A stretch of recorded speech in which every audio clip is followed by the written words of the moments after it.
Religion as a topic is something that is yet to have a full, unified explanation. Even with close analysis and precise dating, we only know that religion as a whole just came into existence one day, and we truly can't find any definitive date as to when any religion took effect. Some texts may say that these concepts originate at the start of time itself, but when exactly did that happen? When was the beginning of time?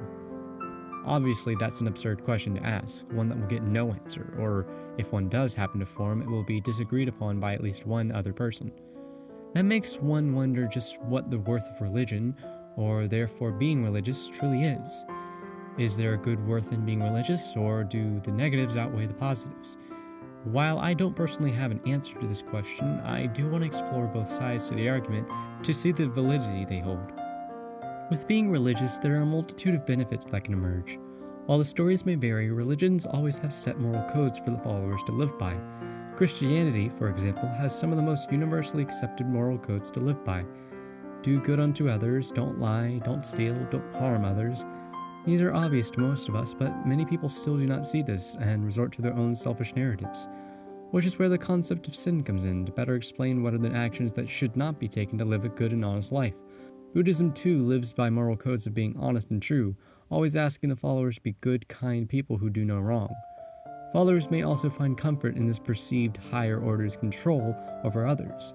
To them, it may mean that they won't have to fear what may come upon them if they have been good people, or that they know people who have done wrong will get what they deserve.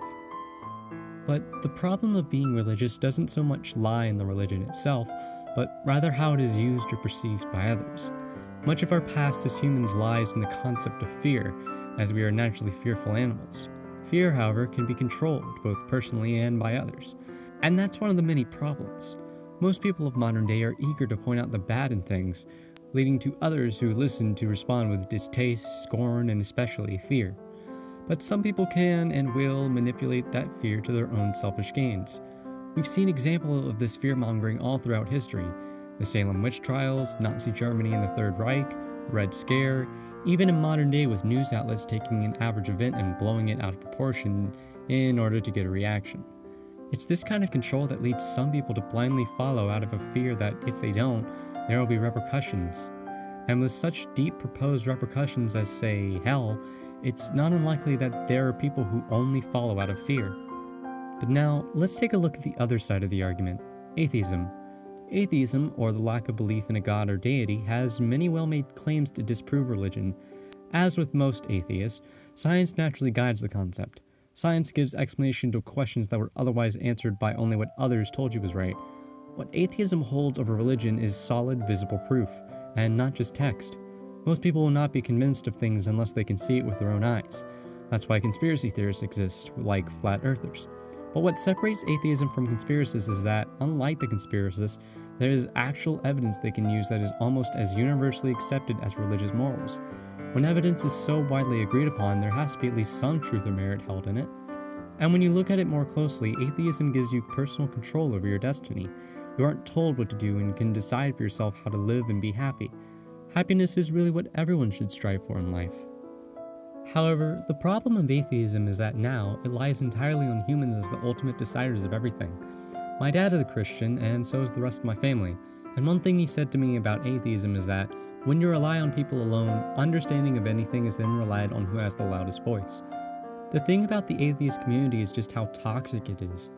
Even the slightest bit of religious belief is mocked by most of the community, and from my personal experiences with them, most, if not all of them, hold a superiority complex, stating how much better they are and how bad you are because of your beliefs. That's just horrible to treat people as lessers just because of their beliefs. At least with being religious, you are all on a unified base code of morality, but it gets thrown out here in favor of a dick measuring contest. And the worst part? Well, it ultimately means that nothing will matter in the end. Because of this concept, surprise, you are all alone.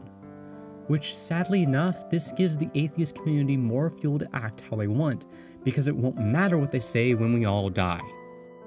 All in all, even with everything I've said, it ultimately is left up to you as the viewer.